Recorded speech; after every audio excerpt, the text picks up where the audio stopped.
មេវាចេះត្រឹមប៉ុណ្ណេះបង្អាប់គេបង្អាប់ឯងបង្អាប់ទាំងអស់ហ៊ុនម៉ាណែតឡើងតាមជើងខោអត់ចេះអីទេសួរថាលោកឯងចេះអីដែរក្រៅទៅពីដើរបំផ្លាញហើយមានរឿងមួយដែលខ្ញុំគួរតែនិយាយ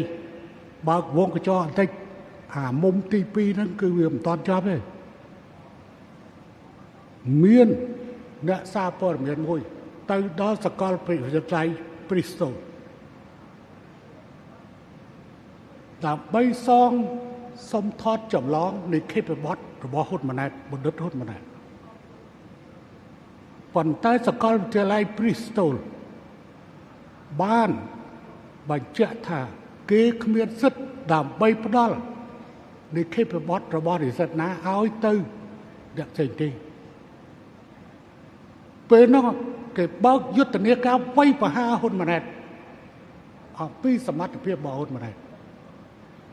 ខ្ញុំក៏បានទូរស័ព្ទទៅសួរថាកូនតើ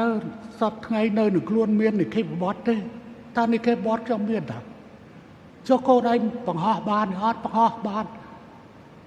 អញ្ចឹងម៉ាណែតក៏សុំបង្ហោះទាំងនិខេបបទបណ្ឌិតសេដ្ឋកិច្ចនៅឯសាកលវិទ្យាល័យ Bristol និងក៏សុំបង្ហោះនៅសារណាស្ដីនៅអនុបណ្ឌិតនៅសាកលវិទ្យាល័យ New York ទៅជាមួយគ្នាចាប់តាំងពីនោះមកគ្មានអ្នកណានិយាយមួយម៉ាត់មូលហេតុអីមូលហេតុអាអ្នកដែលវាប្រមាថនោះវាមិនមែនជាបណ្ឌិតដូច្នេះតើវាមានសិទ្ធិអីទៅពិនិត្យនៅនិខេបបទបណ្ឌិតអាហ្នឹងចំណុចទី1ដោយសារវាមិនមែនជាបណ្ឌិតអញ្ចឹងវាមិនអាចមកវាយតម្លៃនិខេបបទថ្នាក់បណ្ឌិតបានទេ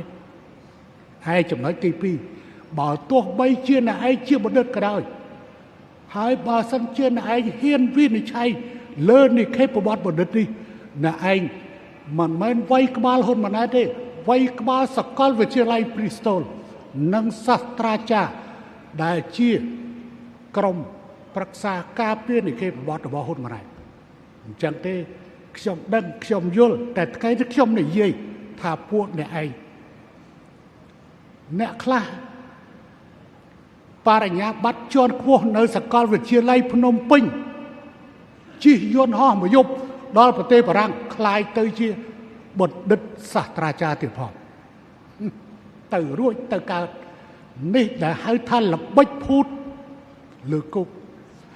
អ្នកណាមិនស្គាល់មនុស្សខ្លះរៀនក្រោមដំបូលហ៊ុនសែនកសាងហ៊ានទាំងកាត់រូបហ៊ុនសែនជូនមេដាយឲ្យទៅទៀត